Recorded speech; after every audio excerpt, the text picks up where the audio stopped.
Right now, we have one active case of TB, and that's the original case that was reported to us.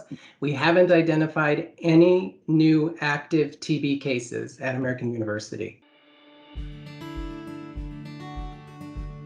It doesn't mean that. Most of the time, when people have positive TB tests, it means they have what we call latent TB infection. And the difference between latent TB and active TB disease is that latent TB doesn't make someone sick and they cannot pass it on to others. So a positive TB test doesn't mean necessarily active TB disease. It normally does not mean that. If someone is not symptomatic with TB, they don't have to isolate. They can go to class. People with latent TB can do all their normal activities. It is not like COVID in this regard. You cannot pass latent TB on to other people. Yeah, so at this point, we have made contact with anyone who did test positive as part of our contact investigation. And so we've given instructions on what to do. But just as a general matter, it's recommended to follow up with a healthcare provider. And after active TB disease is completely ruled out, then we can discuss treatment for latent TB infection.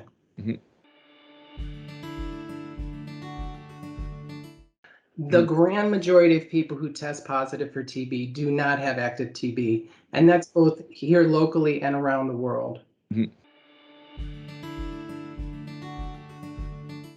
I would say no, it doesn't mean either of those things.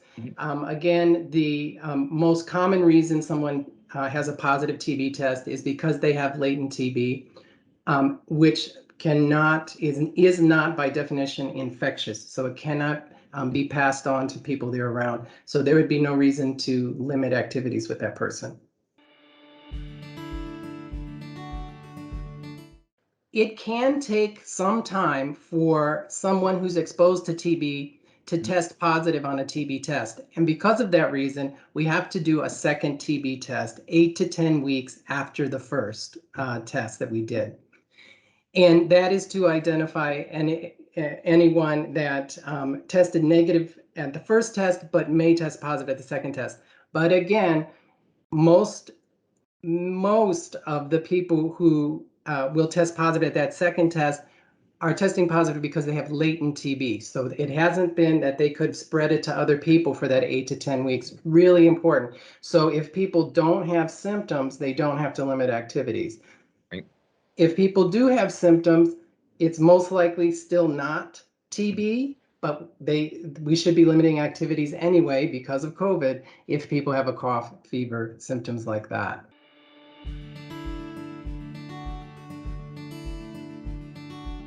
As a reminder, so after all the students come back from winter break, we're going to be testing all those students again to make sure that they don't have tuberculosis. So anyone who got tested the first time needs to come back and be tested a second time in the end of January. Yeah, so each of the contacts that we identified received a letter from the Department of Health, and in that letter is the lead TB investigator for this case and her contact name and information. And then anyone who came in person to do testing with us on AU's campus on November 10th or 12th received a second letter with that same information. So the best thing to do if someone who was identified as a contact has questions is to call the number that was in that letter. If other people have questions, there's great information about tuberculosis on the CDC website. The easiest way to get to those pages is to Google CDC TB fact sheets.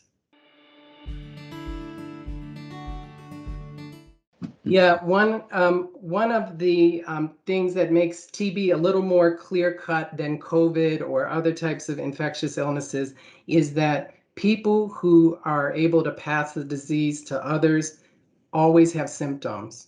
And so it's not like COVID, for instance, where you cannot have any symptoms and still be able to pass it. So that's actually a positive thing, if there is a positive thing about TB, so that activities do not have to be limited if people aren't symptomatic.